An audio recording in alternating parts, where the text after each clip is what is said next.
Wow, sarap naman ng merienda nila. Mga nakaabang agad. Magaganda kong bebes. Ayan, tara samahan nyo kaming i-microwave ang waffles na ito. Si Jody na nga lang daw ang magpasok sa microwave. Isang minuto lang ito guys at ready to serve na. Mami, tinan. Halika dito. Ato, lalagay. Okay. One, ito. Ito. Diin. Mami, tinan ito.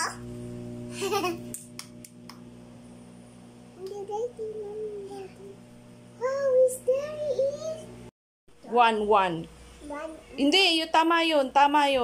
Hindi ito. Inulit nga pala namin ng 1 minuto Ulit pa. ko At ayan, ready serve na.